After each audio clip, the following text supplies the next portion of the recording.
লাখ টকা ব্যয় সাপেক্ষে নিৰ্মাণ কৰা হৈছিল আঁচনিটো কিন্তু আঁচনিখনৰ পৰা ৰাইজে এটুপি পানীও পোৱা নাই বুলি অভিযোগ উত্থাপন কৰিছে আঁচনি ৰূপায়ণৰ ক্ষেত্ৰত হোৱা দুৰ্নীতিৰ তদন্ত কৰি দোষীক শাস্তি প্ৰদানৰ দাবী ৰাইজৰ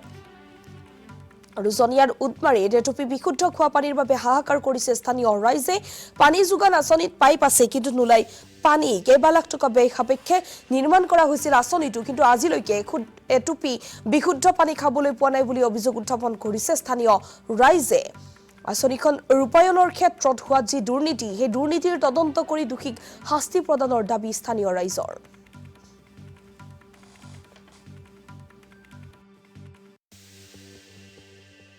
মিছনৰ অধীনত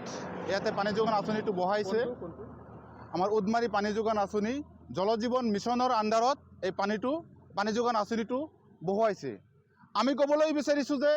জলজীৱন আঁচনি নহয় এইটো এটা সোণৰ কণী দিয়া মানে আঁচনি কাৰণ এই আঁচনিৰ জৰিয়তে কেৱল মাত্ৰ আমাৰ অসম চৰকাৰ তথা বিজেপি চৰকাৰ হিমন্ত বিশ্ব শৰ্মাৰ নেতৃত্বাধীন চৰকাৰ আৰু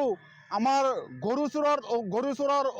অভিযুক্ত জয়ন্ত মল্ল বৰুৱা দেৱৰ নেতৃত্বত এই জলজীৱন আঁচনিটো চলি আছে এই আঁচনিৰ জৰিয়তে সৰ্বসাধাৰণ জনসাধাৰণে কোনো ধৰণৰ সুবিধা পোৱা নাই পানী পোৱা নাই কেৱল মাত্ৰ মানে পাইপবিলাক গৈছে পাইপেদি এই জলজীৱন আঁচনি যেতিয়াৰ পৰা আৰম্ভ হোৱাৰ পিছৰ পৰা আজিলৈকে এক ফুটা পানীও এই পাইপেদি ওলোৱা নাই জলজীৱন মিছনৰ অধীনত ইয়াতে পানী যোগান আঁচনিটো বহাইছে আমাৰ উদমাৰী পানী যোগান আঁচনি জলজীৱন মিছনৰ আণ্ডাৰত এই